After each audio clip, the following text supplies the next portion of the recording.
మనోడు చికెన్ వండుతుండు. చికెను ఈడొక టీం లీడరు, ఈడొక సూపర్వైజరు.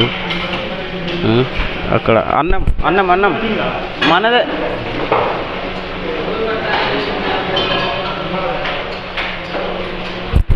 అక్కడ పొంగొచ్చింది మొత్తం ఆడబెట్టి ఇటు పోయి తిరుగుతుండు అన్నయ్య చికెన్ సబ్జీ వండుతుండు. ఇక్కడ మొత్తం అన్ని మసాలాలు వేసేసిండు ఫస్టే. లాస్ట్కి ఓన్లీ చికెన్ వేసి ఉడకబెడతాడు. ఇది తమిళోళ్ళ కూర. ఇక్కడ పప్పు, ములక్కాయలు, సాంబారు అన్నీ మిక్స్.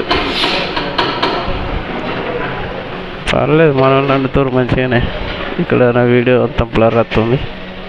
ఇట్లా ఇది వీళ్ళు మన సూపర్వైజర్, ఒకడు టీం లీడర్. మనకు మైకులు లేవు కదా, అందుకే హెడ్ సెట్ పెట్టుకొని మాట్లాడుతున్నా నేను. ఇది కిచెన్ మొత్తం. అటు బయటకు వెళ్తే హాలు, డైనింగ్ హాల్.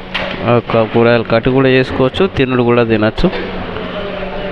ఇక్కడ వంటలు ప్లస్ ఇక్కడ వాషింగ్ చేసుకోవడానికి, బట్టలు ఎండేసుకోవడానికి ఏరియా, కచరా వారేయడానికి డస్ట్బిన్. పర్లేదు, ప్లేస్ అయితే బాగానే ఉంది. ఇది మా కొత్త క్యాంప్ అన్నట్టు. ఇక్కడ ఈ బిల్డింగ్ ఉంది కదా, ఇక్కడ 3rd floor, first second third ఉంది కదా, 3rd ఫ్లోర్ మొత్తం మా కంపెనీ అన్నట్టు.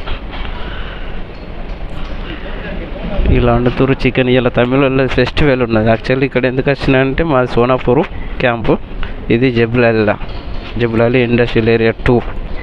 ఓకే, ఇక్కడికి వచ్చిన వీళ్ళ తమిళ వాళ్ళది ఇలా ఉగాది మొన్న అయింది కదా, వాళ్ళది కూడా కొత్త సంవత్సరం అన్నట్టు ఇలా.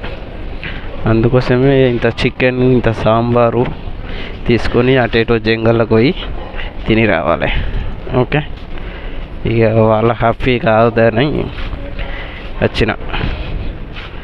వాళ్ళ దగ్గర కారు లేదు కదా, మనది కారు ఉండే మన దగ్గర. అందుకోసమే అడిగితే పోయేద్దాం అని వచ్చేసిన. వండుతుర్రు మనలు, తర్వాత వండినాక తిని చెప్తా ఎట్లా ఉందో అది. ఓకే, అప్పటి వరకు మీరు నా ఛానల్ని సబ్స్క్రైబ్ చేసుకోండి. ఓకే, ఒక లైక్ కూడా చేయండి. Thank you.